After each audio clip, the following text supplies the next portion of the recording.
আমরা জানি যে ইবলিস আল্লাহ পাকের অনেক ইবাদত করত এবং সে এক পর্যায়ে ফেরেশতাদের সর্দার পর্যন্ত হয়েছে।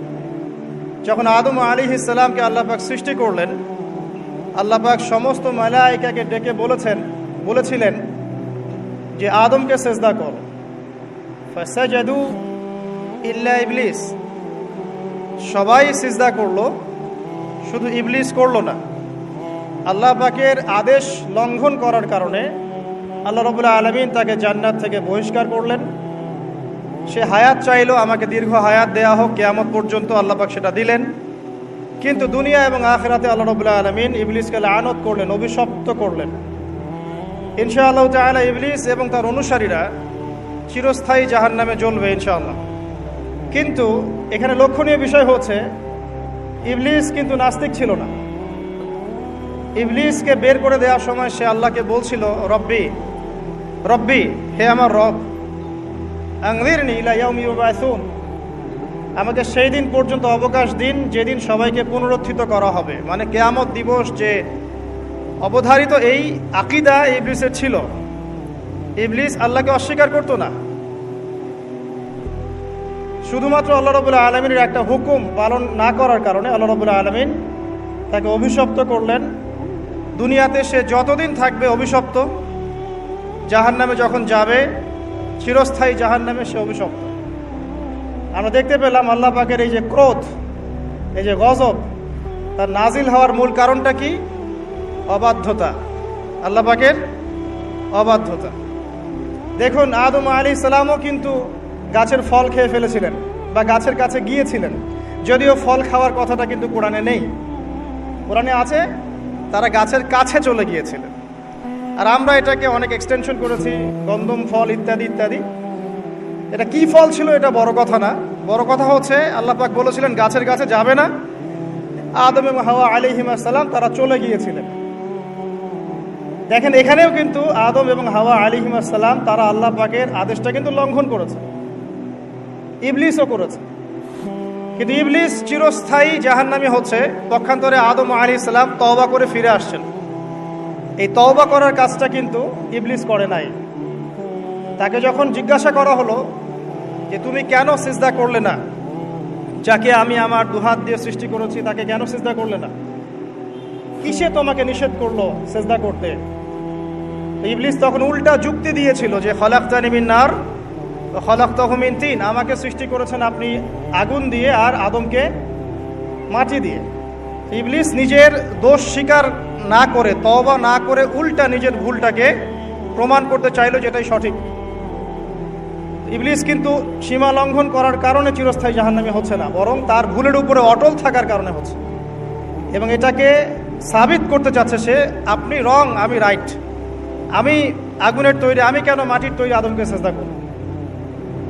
এই কারণে আবা ওয়াস্তাকবার, সে উদ্ধত হলো এবং অহংকার প্রদর্শন করলো। এই দুটো কারণে সে মূলত জাহান্নামে যাচ্ছে। পক্ষান্তরে আদম আলাইহিস সালাম তওবা করেছেন, সাথে সাথে ভুল বুঝতে পেরে বলেছেন রব্বানা যালামনা আনফুসানা ওয়া ইল্লাম তাগফির লানা ওয়া তারহামনা লানাকুনান্না মিনাল খাসিরিন। এই দোয়াটা তিনি পড়েছেন, আল্লাহ পাক তখন তাকে মাফ করে দিয়েছেন। আর এই দোয়াটা শিখিয়েও দিয়েছেন আল্লাহ পাক নিজেই। এই দোয়াটা আল্লাহ নিজেই শিখিয়ে দিয়েছেন, তারপরে তিনি এটা পড়েছিলেন। এখানে আপনি পার্থক্য বুঝতে পারছেন। আদম সন্তান ভুল করবে, এটা স্বভাব তার, আদম সন্তান ভুল করবেই। আল্লাহ পাক বলেছেন যে তোমরা যদি পাপ না করতে তাহলে আল্লাহ পাক অন্য কোনো সম্প্রদায়কে নিয়ে আসতো, যারা পাপ করে তওবা করতো, আল্লাহ ওদেরকে মাফ করে দিত। আল্লাহ পাকের এত দয়া। পক্ষান্তরে ইবলিস কিন্তু এই কাজটা করেনি। এখানে পার্থক্য আমরা বুঝতে পারছি যে আদম সন্তান আদম আলাইহিস সালাম তিনি তওবা করে ফিরে এসেছেন। এখানে আপনি বুঝতে পারছেন আল্লাহর ক্রোধ এবং গজব ইতিহাসের শুরুতে নাজিল হলো, হিস্ট্রির শুরুতেই। যদি আপনি আদম সৃষ্টি থেকে শুরু করে কিয়ামত পর্যন্ত একটা ইতিহাসের বই চিন্তা করেন, তাহলে প্রথম পৃষ্ঠাতেই এই ঘটনা। প্রথম পৃষ্ঠাতেই ইবলিস অবাধ্য হলো, আল্লাহ পাক রাগান্বিত হলেন। তাহলে আল্লাহর ক্রোধ এবং গজব নাজিলের প্রথম কারণ কি? আল্লাহর অবাধ্যতা এবং অহংকার, উদ্ধত আচরণ করা, আল্লাহর আদেশ নিষেধ না মানা। সিম্পল, আল্লাহ পাকের আদেশ নিষেধের পরোয়া না করা, এটা হচ্ছে গজব নাজিলের প্রধান কারণ। আর ক্ষমা প্রাপ্তির প্রধান কারণ কি? তওবা। আদম আলাইহিস সালাম তওবা করেছেন, আল্লাহ পাক মাফ করে দিয়েছেন। এবার সামনে যাই। আদম আলাইহিস সালামের দুই ছেলে হাবিল এবং কাবিল, কে কাকে হত্যা করেছিল? কাবিল হাবিলকে হত্যা করেছিল। কাবিল হাবিলকে হত্যা করেছে। সূরা মাইদার মধ্যে ঘটনাটা চমৎকার করে দেয়া আছে। যখন কাবিল হাবিলকে হত্যা করতে চাচ্ছিল, আর এটা কোনো মেয়ে সংক্রান্ত বিষয় ছিল না যেমনটা অনেকে বানিয়েছে, এটা ছিল এই কারণে যে হাবিলের কুরবানি কবুল হচ্ছিল, কারণ হাবিল কুরবানি করছিল আল্লাহকে সন্তুষ্ট করার জন্য, আর কাবিলের কুরবানি কবুল হচ্ছিল না। তখন কবুল হওয়ার নিদর্শন ছিল যে ওই জবাই করা পশুটাকে আসমান থেকে কোনো আগুন এসে খেয়ে ফেলতো, এটা হচ্ছে কবুলিয়তের নিদর্শন। এখন এটা নাই। তো কেন আমার ইবাদত কবুল হচ্ছে না? ওটা হচ্ছে এই হিংসার বশবর্তী হয়ে কাবিল হাবিলকে হত্যা করেছে। আর হাবিল বলছিল যে তুমি যদি আমাকে হত্যা করার জন্য হাত বাড়াও, আমি তোমাকে হত্যা করার জন্য হাত বাড়াবো না। এটা ছিল হাবিলের কথা। কাবিল যখন হত্যা করে ফেললো, এরপর সে তার ভাইয়ের লাশটা নিয়ে বসে আছে।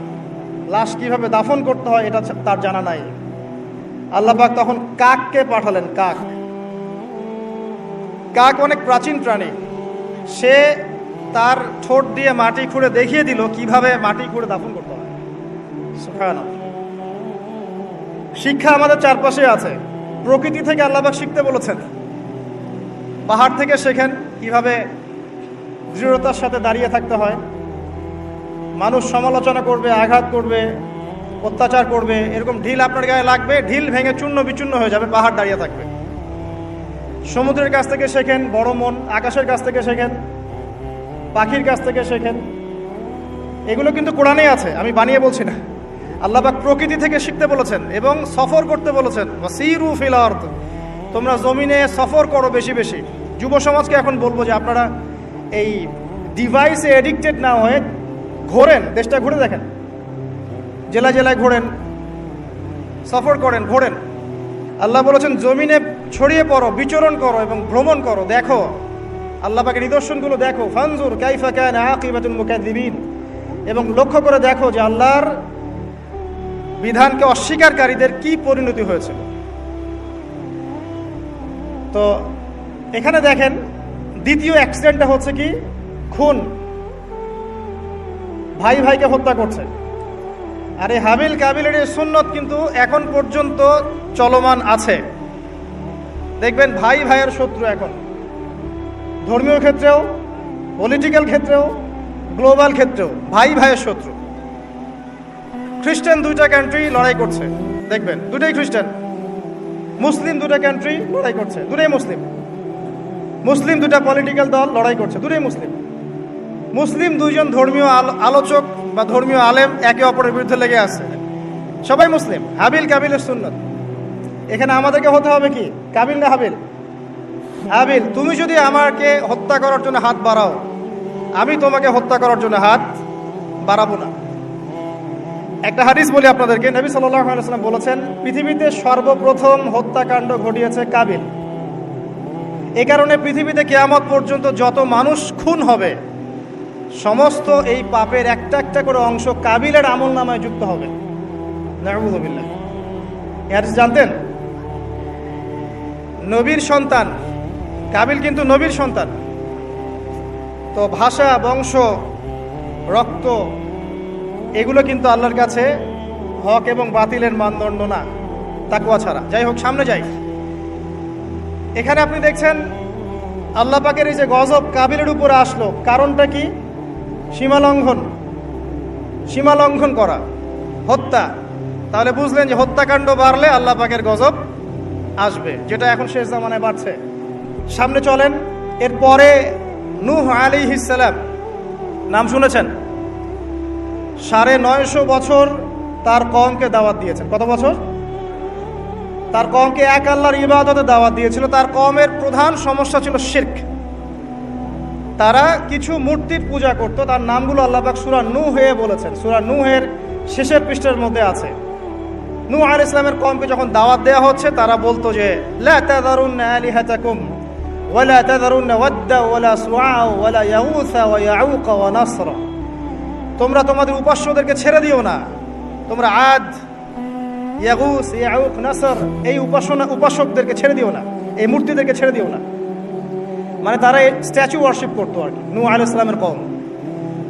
এছাড়া আরো কিছু পাপ ছিল, কিন্তু মূল পাপ ছিল তাদের শিরক, আল্লাহর সাথে শিরক করা। আল্লাহ পাক এই কওমটাকে ধ্বংস করেছেন মহাপ্লাবন দিয়ে। এমন প্লাবন যা ইতিহাসে কখনো হয়নি, এমন বন্যা যা ইতিহাসে কখনো হয়নি।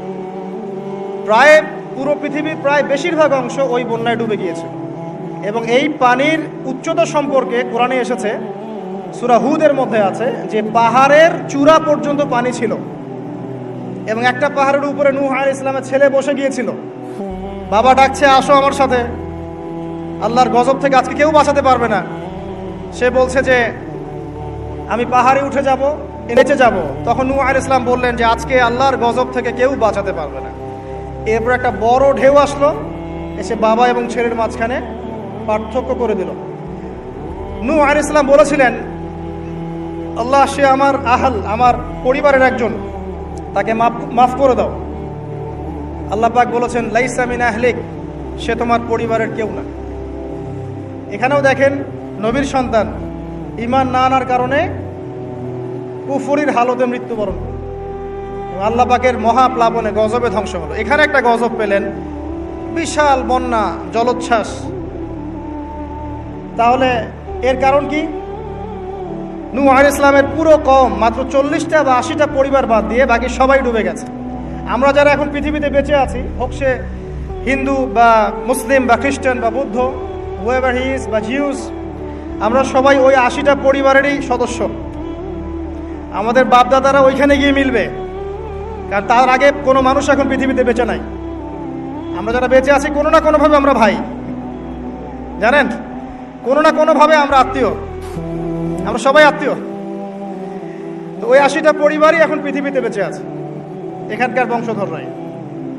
এখানে আমার প্রশ্ন যে বলেন, নূহ আলাইহিস সালামের কওমকে কোন পাপের কারণে ধ্বংস করে দেওয়া হয়েছে?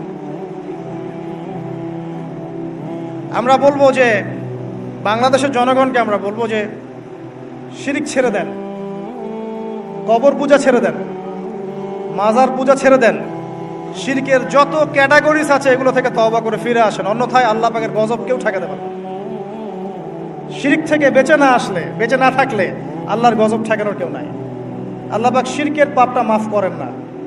অন্য যে কোনো পাপ আল্লাহ পাক যাকে ইচ্ছা মাফ করতে পারেন, তবে তওবা করে মারা গেলে আল্লাহ মাফ করতে পারেন। তওবা না করে মারা গেলে ক্ষমা না পাওয়ার সুযোগই বেশি। তো যেখানে যেখানে দেখবেন এখনো এই শতাব্দীতেও, এই সালগুলোতেও বন্যা, দুর্যোগ, ভূমিকম্প, জলোচ্ছ্বাস ইত্যাদি হচ্ছে, দেখবেন ওই কওমগুলো কোনো না কোনোভাবে শিরকের পাপের সাথে সংযুক্ত আছে। কোনো না কোনোভাবে তারা শিরকের পাপের সাথে সংযুক্ত আছে। হয় তারা ধর্মের ক্ষেত্রে শিরক করছে, না হয় ইকোনমিক সেক্টরে শিরক করছে, না হয় অন্য কোনো বড় সেক্টরে শিরক করছে, নয়তো তারা আল্লাহ পাকের সমস্ত বিধান বাদ দিয়ে মানুষের মানবরচিত বিধানগুলোকে প্রাধান্য দিয়েই কাজ করছে। কোনো না কোনো জায়গায় শিরক আছে। আল্লাহ পাক এই কারণেই গজব পাঠাচ্ছেন। সামনে যাই চলুন। এরপরে আদ জাতি।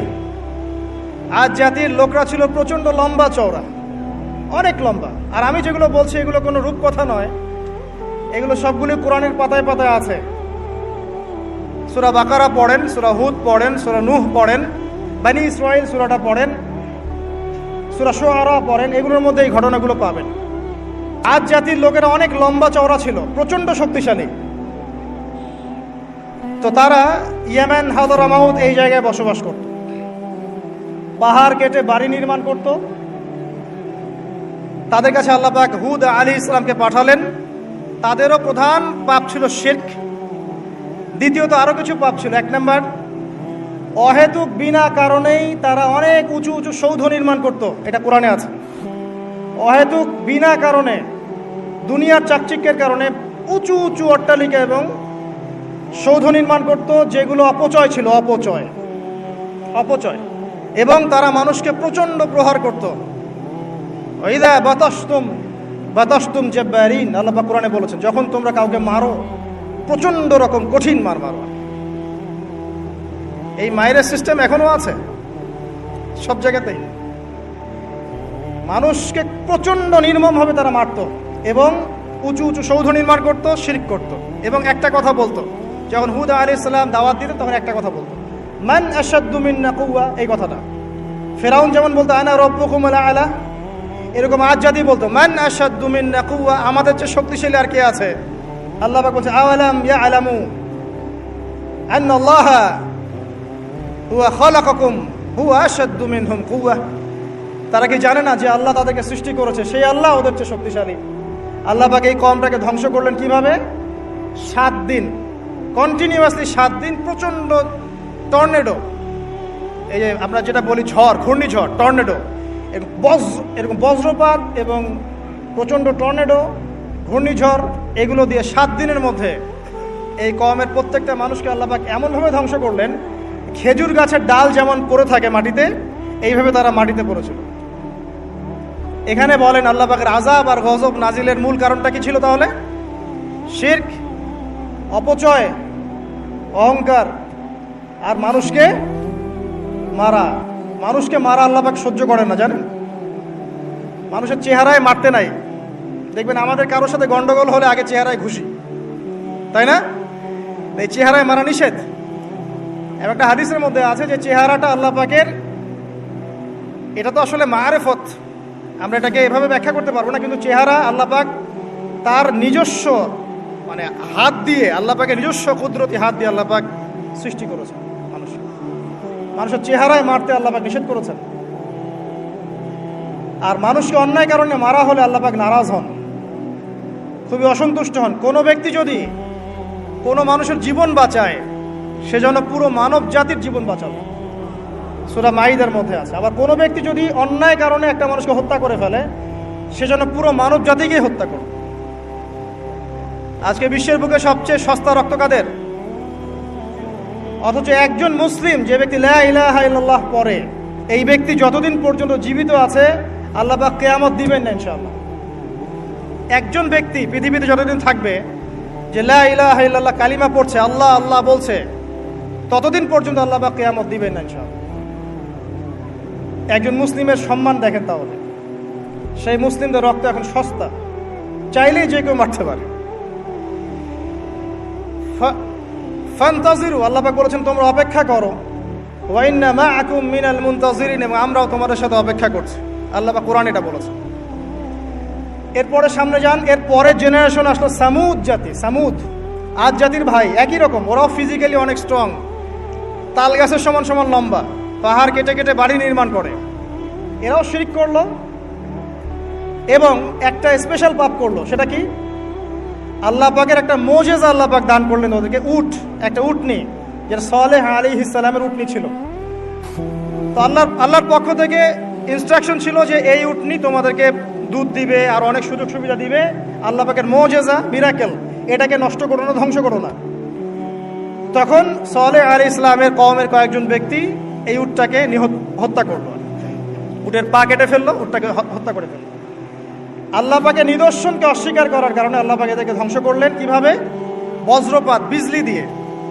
এখন দেখেন না বজ্রপাতে বহু মানুষ মারা যাচ্ছে, এটা নতুন না, কিন্তু এই বজ্রপাতে সামুদ জাতিকে আল্লাহ পাক ধ্বংস করেছে। তাহলে এই বজ্রপাত কি প্রাকৃতিক দুর্যোগ না আল্লাহর গজব? এই যুগের মিডিয়াগুলো তখন থাকলে বলতো যে সামুদ জাতি আজকে প্রাকৃতিক দুর্যোগে ধ্বংস হয়েছে, এবং নূহ আলাইহিস সালামের কওম প্রাকৃতিক একটা বড় বন্যায় ধ্বংস হয়েছে, এবং আজ জাতি ধ্বংস হয়েছে প্রাকৃতিক ঝড়ে। তারা কখনোই বলতো না আল্লাহর পক্ষ থেকে ঝড় এসেছে, আল্লাহর পক্ষ থেকে বজ্রপাত এসেছে, আল্লাহর পক্ষ থেকে প্লাবন এসেছে। বিকজ সবকিছু হয় প্রকৃতি থেকে, এখানে আল্লাহ বলতে কিছু নাই। তো প্রকৃতি কে, তার সংজ্ঞা কি, প্রকৃতি কে নিয়ন্ত্রণ করে, এর কত প্রকার কি, এগুলোও শেখান আমাদেরকে। প্রকৃতি কাকে বলে, প্রকৃতি কত প্রকার, প্রকৃতি কি কি, কে একে নিয়ন্ত্রণ করে, সূক্ষ্মভাবে শিরকি আকীদা ঢুকিয়ে দেওয়া হয়, সূক্ষ্মভাবে। যাই হোক, সামুদ জাতি ধ্বংস হলো কিভাবে? এভাবে, বজ্রপাতে। আর ইদানিং বজ্রপাত বাড়ছে। এখান থেকে আপনারা বেঁচে থাকতে হলে শিরক থেকে বেঁচে থাকেন। এরপরে চলেন সামনে যাই, আরেকটা জাতি, শুআইব আলাইহিস সালামের কওম, তার নাম কওমে মাদিয়ান। কি নাম? মাদিয়ান। আমি কিন্তু গল্প বলছি আপনাদেরকে, শুনতে কি খারাপ লাগছে?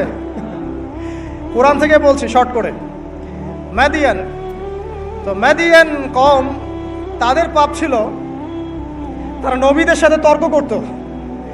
যখন শুআয়ব আলাইহিস সালাম সুন্দর করে নসিহত করতেন এবং শুআয়ব আলাইহিস সালাম খুব সুন্দর করে কথা বলতে পারতেন, তাকে আল্লাহ পাক বাচন ভঙ্গি দিয়েছিলেন, অত্যন্ত চমৎকার করে কথা বলতে পারতেন, সাজিয়ে গুছিয়ে যুক্তি দিয়ে।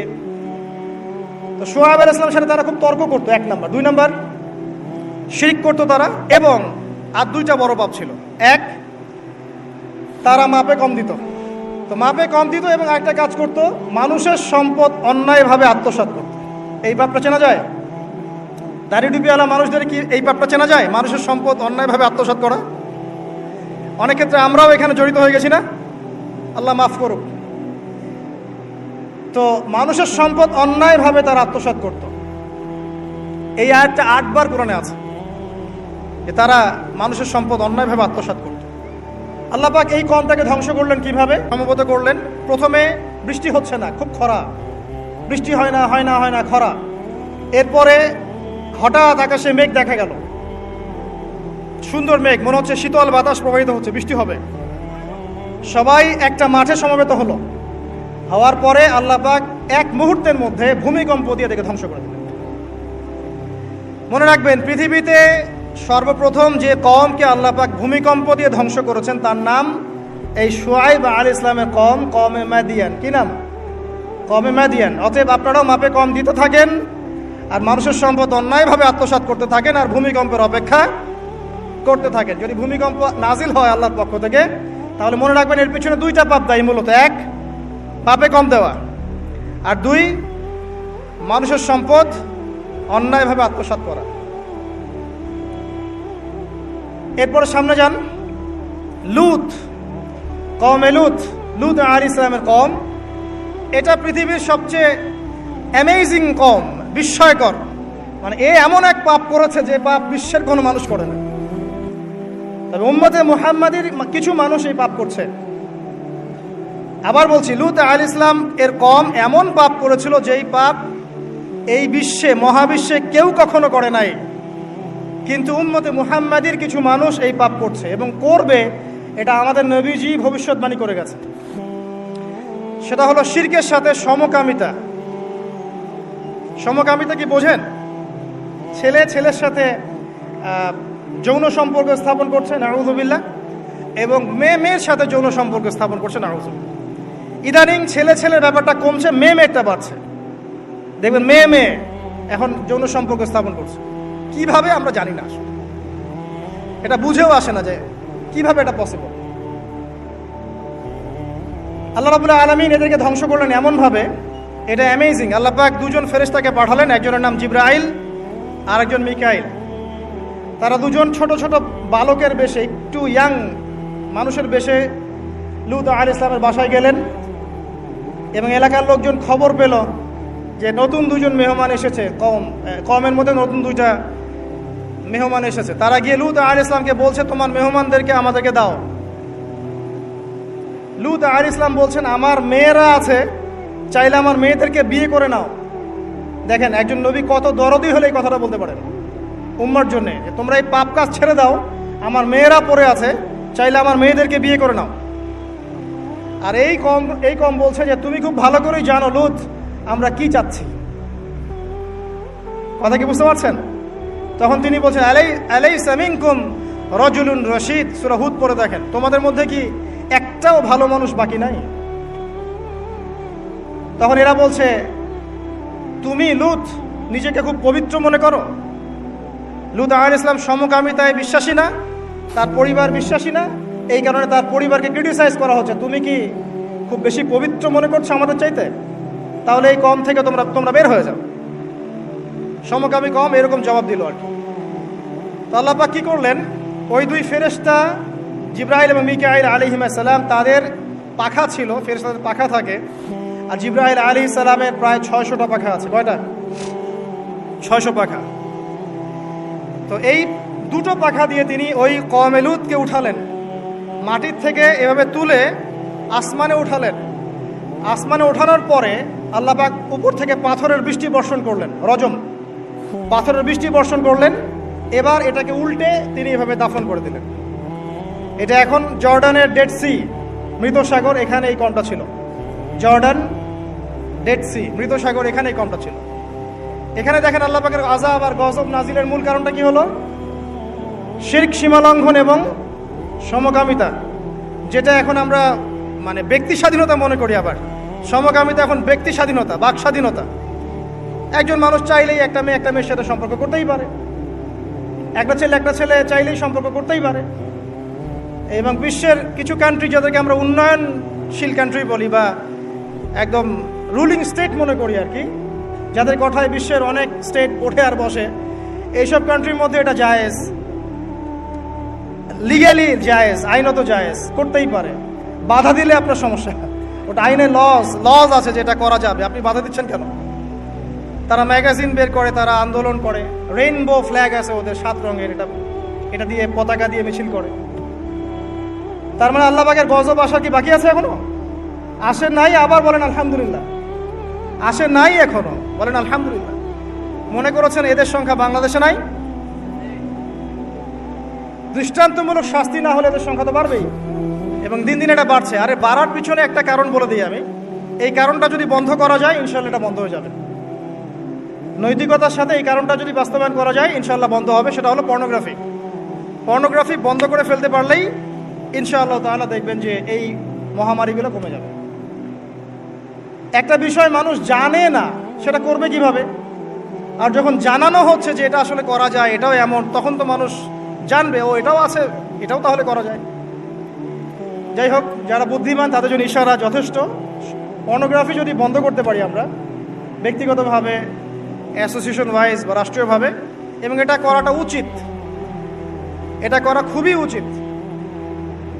যুব সমাজকে যদি বাঁচাতে চাই এবং আমরা যদি বাঁচতে চাই, কোনো সন্দেহ নাই এটা বন্ধ করতে হবে। এবং ভিতরে ভিতরে এই বিষয়টা আমাদের সমাজের মানুষদেরকে ভিতর থেকে পশু বানিয়ে তুলছে আর কি। এটা আমরা বুঝতে পারছি না। এর ফলে ধর্ষণ বাড়ছে, জেনা বাড়ছে, এবং বাজে যৌন কর্মকাণ্ড বাড়ছে, বিকৃত যৌন চর্চা বাড়ছে, সমকামিতা বাড়ছে। এগুলোর মূল কারণ এটা বন্ধ করতে পারলে ইনশাআল্লাহ তাআলা এই প্রবলেম অনেকটাই সলভ হয়ে যাবে ইনশাআল্লাহ। আমরা রিকোয়েস্ট করব যারা দায়িত্বশীল, যাদের কাছে এই ক্ষমতা আছে, তারা যেন এই ক্ষমতাটাকে কাজে লাগায়। আল্লাহ পাক তৌফিক দান করুন, আমিন। এরপরে সামনে চলেন মূসা আলাইহিস সালামের কওম ফিরআউন। এই ব্যাপারে অনেক জানেন আপনারা, কারণ কোরআন খুললেই ফিরআউন আর মূসা। ফিরআউনের বড় পাপগুলো কি ছিল? 1 নাম্বার, সে বলেছিল আনা রব্বুকুমুল আ'লা, আমি তোমাদের মহান রব, মানে শিরক। 2, সে ডিভাইড অ্যান্ড রুলে বিশ্বাসী ছিল। বনু ইসরায়েলকে সে দাসে পরিণত করেছিল এবং তাদেরকে বিভিন্ন ছোট ছোট দলে উপদলে বিভক্ত করে শাসন করত। 2, 3 নাম্বার, মানুষ হত্যা করত, পুত্র সন্তানদেরকে হত্যা করত, কন্যা সন্তানদেরকে জীবিত রাখত, উদ্ধত আচরণ করত, সীমা লঙ্ঘন করত। এমনকি ফিরআউন সম্পর্কে আল্লাহ পাক বলেছেন যে সে এই জমিনের বুকে সবচেয়ে বড় সীমা লঙ্ঘনকারী ছিল। আর একটা তার গর্ব ছিল, সেটা হচ্ছে তার সেনাবাহিনী। ফিরআউনের সবচেয়ে বড় গর্বের বিষয় ছিল তার সেনাবাহিনী। সে মনে করতো যে আমার মতো ফোর্স পৃথিবীতে কারো নাই, আমি সুপার পাওয়ার। তো আল্লাহ রাব্বুল আলামিন কি করলেন? পুরো সেনাবাহিনী সহ ফিরআউনকে লোহিত সাগরে মুহূর্তে ডুবিয়ে মেরে দিলেন। এই যে আল্লাহ পাকের গজব চলে আসলো, কারণ কি? শিরক, সীমা লঙ্ঘন করা, মানুষের উপর অত্যাচার করা। আরো সামনে আসেন ঈসা ইবনে মারইয়াম, তার কওমের কি সমস্যা? তার কওমের কিছু মানুষ তাকে হত্যা করার চেষ্টা করেছিল। আমাদের মধ্যে এক শ্রেণীর মুসলিম আছে যারা মুসলিম, নামধারী মুসলিম আছে যারা বিশ্বাস করে ঈসা ইবনে মারইয়াম মারা গেছে, আল্লাহ পাক তাকে উঠিয়ে নেননি। এটা কি জানেন? অথচ আল্লাহ পাক বলেছেন ওয়ামা কাতালুহু ওয়ামা সালাবুহু, ঈসা ইবনে মারইয়ামকে তারা হত্যাও করে নাই, তাকে ক্রুশবিদ্ধ করতে পারে নাই। বাল রাফাআল্লাহু ইলাইহি, বরং আল্লাহ পাক তাকে তার কাছে উঠিয়ে নিয়েছেন। এবং তিনি শেষ জামানায় আসবেন ইনশাআল্লাহ। তিনি জেরুজালেম থেকে সারা বিশ্ব শাসন করবেন, এবং শেষ জামানায় তিনি না আসা পর্যন্ত কিয়ামত হচ্ছে না। তো এবার আসেন এই উম্মতকে আল্লাহ পাক কি গজব দিলেন? এই গজবটা আপনি পাবেন সূরা মাইদার মধ্যে। আল্লাহ পাক এই উম্মতের মধ্যে এমন একটা গজব দিয়েছেন যে এই উম্মতের ঈসা ইবনে মারিয়ামের উম্মত যারা নাসারা, তাদের মধ্যে আল্লাহ পাক শত্রুতার বীজ বপন করে দিয়েছেন। এরা এক দল আরেক দলের সাথে কিয়ামত পর্যন্ত লড়াই করতে থাকবে। এই কথাটা জানতেন? কিয়ামত পর্যন্ত ঈসা ইবনে মারিয়ামের কওম নাসারা যারা আছে, এখনকার খ্রিস্টান পশ্চিমা সভ্যতা, এরা একে অপরের বিরুদ্ধে লড়াই করতেই থাকবে। প্রথম বিশ্বযুদ্ধের ইতিহাস দেখেন, ওরাই লড়াই করছে। সেকেন্ড ওয়ার্ল্ড ওয়ার ইতিহাস দেখেন, ওরাই লড়াই করছে। এখনকার দেখেন রাশিয়া ইউক্রেন, ওরাই লড়াই করছে। ওরা কিয়ামত পর্যন্ত একে অপরের সাথে লড়াই করতে থাকবে। আল্লাহ পাক তাদের একে অপরের বিরুদ্ধে এই যে লড়াই, শত্রুতার বীজটা আল্লাহ পাক বপন করে দিয়েছে। সূরা মাইদা পড়লে আপনি দেখবেন আল্লাহ পাক বলছেন যে যখন তারা যুদ্ধের আগুন নিভিয়ে ফেলতে চাইবে, আমি সেটা আবার জ্বালিয়ে দিব। সুবহানাল্লাহ। কারণ ওদের হাতেই এই জামানায় বেশিরভাগ মানুষ মুসলিমের রক্ত ঝরেছে। আল্লাহ পাকের আযাব এটা, আর এই আযাবও আল্লাহর পক্ষ থেকে এসেছে। তো এভাবে আপনি যদি হিস্ট্রি ঘাটেন, দেখবেন প্রত্যেক যুগে যুগে আল্লাহ রাব্বুল আলামিন নির্দিষ্ট কিছু পাপের জন্য আল্লাহর পক্ষ থেকে শাস্তি, আযাব এবং গজব পাঠিয়েছেন। একটা কওমকে ধ্বংস করেছেন, আবার একটা কওমকে নিয়ে এসেছেন, তাকে সুযোগ দিয়েছেন, সে যখন আবার সীমা লঙ্ঘন করেছে তাকে ধ্বংস করেছেন, আবার নতুন কওম নিয়ে এসেছেন। এই সিলসিলা চলতেই আছে। সর্বশেষ নবী মুহাম্মদুর রাসূলুল্লাহ সাল্লাল্লাহু আলাইহি ওয়াসাল্লাম, এখন বলেন তার কওম পুরোপুরি ধ্বংস হয়নি কেন? আমাদের এই কওম পুরোপুরি একবারে ধ্বংস হয়ে যায়নি কেন? আদ, সামুদ, নূহের মতো। উত্তর, নবী করিম সাল্লাল্লাহু আলাইহি ওয়াসাল্লামের দোয়া। নবী করিম সাল্লাল্লাহু আলাইহি ওয়াসাল্লাম দোয়া করেছিলেন আল্লাহর কাছে, আল্লাহ আমার কওমকে একবারে ধ্বংস করে দিও না। আল্লাহ পাক কবুল করেছেন। একটা দোয়া আছে সুপারিশ, শাফাআত, যে এই উম্মতের কোনো ব্যক্তি যদি শিরকের পাপ না থাকে, সে ইনশাআল্লাহ তাআলা পরকালে নবী সাল্লাল্লাহু আলাইহি ওয়াসাল্লামের সুপারিশ পাবে এবং এই সুপারিশে সে জাহান্নাম থেকে বের হয়েও জান্নাতে চলে যাবে ইনশাআল্লাহ। আর একটা দোয়া ছিল, আল্লাহ আমার উম্মত যেন একে অপরের সাথে মারামারি করে না মরে। আল্লাহ পাক এই দোয়াটা কবুল করেন নাই। এই জন্য এই উম্মতের মধ্যে আপোষ, ইখতিলাফ, মারামারি, হানাহানিটা থাকবে। ঠিক আছে? তবে নবী করিম সাল্লাল্লাহু আলাইহি ওয়াসাল্লামের সাথে যারা শত্রুতা করেছিল, আবু জাহেল, আবু লাহাব, উতবা, শাইবা, রাবিয়া, এরা যারা ছিল, আল্লাহ পাক এদেরকে কিন্তু ধ্বংস করেছেন। বদরের কূপে এদের লাশ পাওয়া গেছে। এখন এই উম্মতের উপরে কি কি পাপের কারণে কি কি গজব আসতে পারে, এর দুই একটা আমি আপনাদের কাছে শোনাচ্ছি। তার আগে আমি একটু বলতে চাই যে উম্মতে মুহাম্মাদের উপরে যে কোনো বিপদ আপদ, বালা মুসিবত আসলেই এটা যে আল্লাহর গজব, ব্যাপারটা এমন নয়। এখানে দুরকম বিষয় হতে পারে। এক, আল্লাহ পাক পরীক্ষা করছেন, আল্লাহ পাক মুমিন বান্দাদেরকে পরীক্ষা করছেন। অথবা দুই, আল্লাহ পাক আমাদের পাপের কারণে শাস্তি প্রদান করছেন। আগে আমরা দেখি যে কোন কোন পাপের কারণে আল্লাহ পাক শাস্তি দিতে পারেন। এরপর আমরা দেখব যে মুমিন বান্দাদের প্রতি আল্লাহ পাক পরীক্ষা নিলে সবর করলে কি প্রতিদান হবে ইনশাআল্লাহ। আর সর্বশেষে আমরা দেখব যে কি কি কাজ করলে আমরা এগুলো থেকে বেঁচে থাকতে পারবো এবং এমত অবস্থায় আমাদের করণীয় কি হবে। আসুন, সৈয়দ আলী রাদিয়াল্লাহু আনহু থেকে একটা হাদিস এসেছে তিরমিজিতে 2211 নম্বর হাদিস, যে আলী রাদিয়াল্লাহু আনহু থেকে বর্ণিত আছে, রাসূলুল্লাহ সাল্লাল্লাহু আলাইহি ওয়াসাল্লাম বলেছেন, হাদিসটা খুব ভালো করে শোনেন। রাসূলুল্লাহ সাল্লাল্লাহু আলাইহি ওয়াসাল্লাম বলেছেন, যখন আমার উম্মত এই 15টা পাপে লিপ্ত হবে, এই 15টা পাপে লিপ্ত হবে, তখন তাদের উপরে আল্লাহর পক্ষ থেকে আযাব এবং গজব আসতে শুরু করবে। হাদিস আসলে অনেক আছে, কিন্তু সবগুলো বলার সময় থাকবে না। আমি মূল কয়েকটা বলছি, এগুলোর মধ্যে সব পড়ে যাবে ইনশাআল্লাহ। যখন আমার উম্মত এই 15টা কাজ করবে, তখন তাদের উপরে আল্লাহর পক্ষ থেকে আযাব এবং গজব অবধারিত আসবে। এক নাম্বার পাপ যখন এই উম্মতের মানুষ করবে, এক, যখন তারা গনিমতের মালকে ব্যক্তিগত সম্পদ মনে করবে। গনিমতের মাল বোঝেন?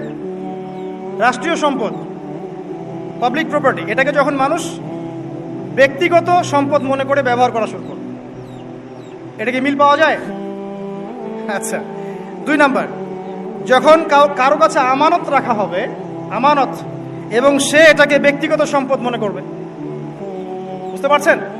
আমানত রেখেছে, এটার খেয়ারত না করাটাই কর্তব্য, কিন্তু এটাকে যখন ব্যক্তিগত সম্পদের মতো মানুষ ইউজ করবে, শেষ করে ফেলবে, নষ্ট করে ফেলবে, তখন আল্লাহর আযাব আসবে। 3, যখন মানুষ যাকাত আদায় করাটাকে জরিমানা মনে করবে, যাকাত দিতে চাইবে না, যাকাতটাকে জরিমানা মনে করবে, কি সমস্যা, কি বার্ডেন, যাকাত আবার দেওয়া লাগে কেন, আমরা তো ট্যাক্স দেই। যাকাতকে মানুষ জরিমানা মনে করবে। একটু চিন্তা করে দেখবেন যে বাংলাদেশে কত % মুসলিম নামাজ পড়ে আর কত % মুসলিম যাকাত দেয়। শুধু যাকাতের টাকাগুলো যদি আমরা একত্রিত করতে পারতাম, বড় বড় মেগা প্রজেক্ট করা সম্ভব ছিল, অনেক বড় বড় প্রজেক্ট করা সম্ভব ছিল অনলি যাকাতের টাকা দিয়ে। আর যাকাতের টাকা এক বছরে শেষ হয়ে যায় না, পরের বছর আবার ঘুরে আসবে। ঠিক আছে, ইসলামিক ইকোনমিক্সের বেসই হলো যাকাত। এটা নিয়ে আমরা ইনশাল্লাহ আরেকদিন কথা বলব। 4 নাম্বার, যখন স্বামী, সমাজের স্বামী যারা আছে এরা স্ত্রীদের আঁচল ধরে থাকবে, বুঝতে পারছেন? স্বামী স্ত্রীর আঁচল ধরে থাকবে, মানে স্ত্রীর অনুগত, স্ত্রী যা বলবে তাই। আচ্ছা, গায়রত নাই, মানে স্বামী পুরুষত্বের গায়রত নাই। 5 নাম্বার, যখন সন্তান মায়ের অবাধ্য হয়ে স্ত্রীর খেদমত করা শুরু করবে, যখন সন্তান মাকে দেখবে না, স্ত্রীকে দেখবে। পাচ্ছেন মিল সমাজে? আচ্ছা, 6 নাম্বার, যখন বাবার পরিবর্তে, পিতা বাবার পরিবর্তে মানুষ বন্ধুদেরকে সম্মান করা শুরু করবে, বাবাকে সম্মান করবে না, ফ্রেন্ড সার্কেলকে সম্মান করবে।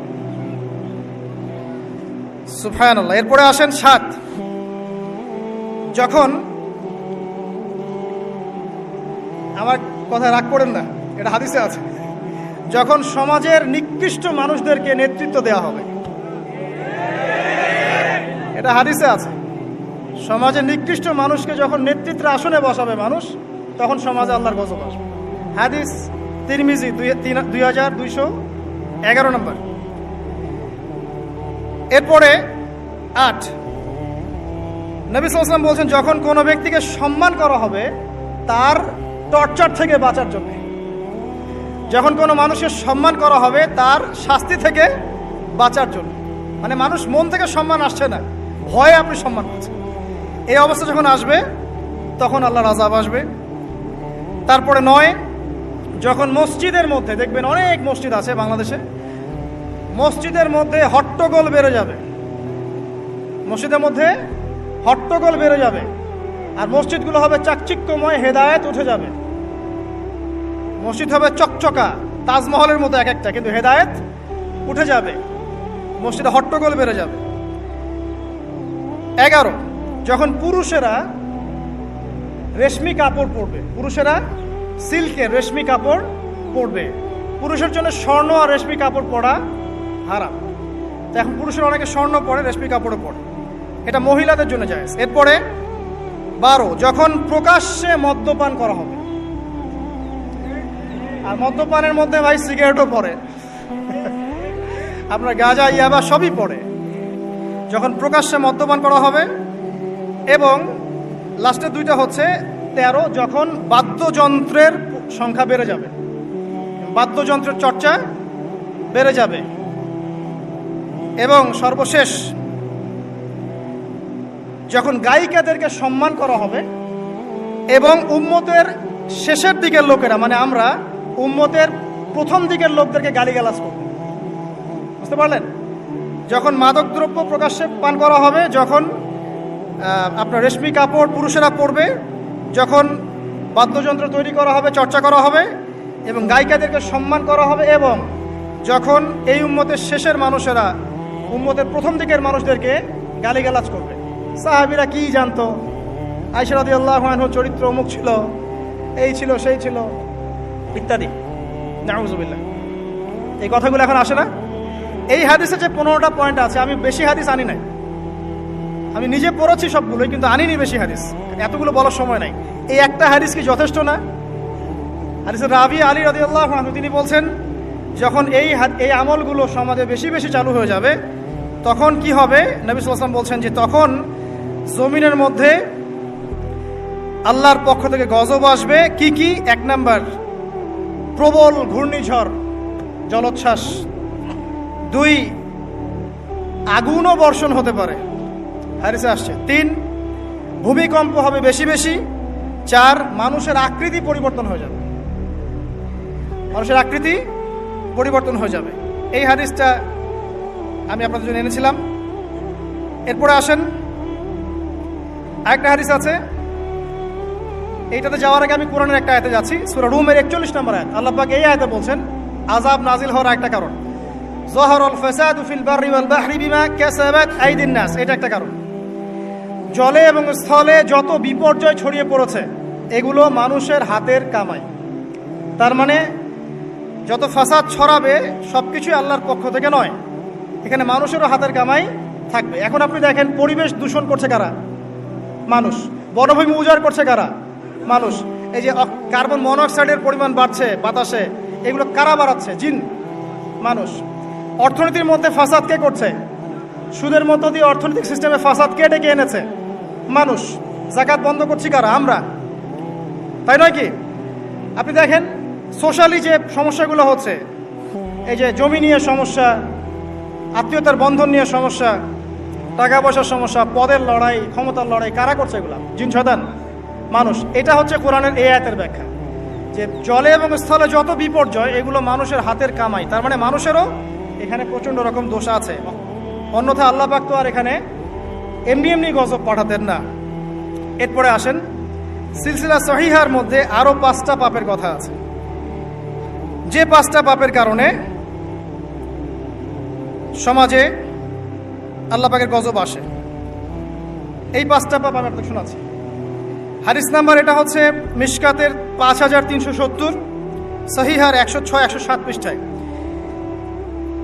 1 নম্বর, নবী সাল্লাল্লাহু আলাইহি ওয়াসাল্লাম বলছেন, যখন এই উম্মতের মধ্যে ব্যভিচার ছড়িয়ে পড়বে, যখন এই উম্মতের মধ্যে ব্যভিচার তো বোঝেন, জেনা ব্যভিচার ছড়িয়ে পড়বে, যেটা এখন রন্ধ্রে রন্ধ্রে জেনা ব্যভিচার, ঘরে ঘরে জেনা আর ব্যভিচার আর পরকীয়া চলছে, তখন সমাজে এমন কিছু রোগ ব্যাধি দেখা দিবে, এমন কিছু মহামারী আসবে যেগুলো আগে কখনো ছিল। 2 নম্বর, যখন এই উম্মতের মানুষ মাপে কম দেওয়া শুরু করবে, যখন আমি বললাম না মাপে কম দেওয়া, একটা হাদিস শোনাবো, মাপে কম দেওয়া শুরু করবে, তখন এই উম্মতের মধ্যে দুর্ভিক্ষ দেখা দিবে। কি দেখা দিবে? দুর্ভিক্ষ দেখা দিবে, এবং তাদের উপরে অত্যাচারী বাদশার শাসন চাপিয়ে দেওয়া হবে।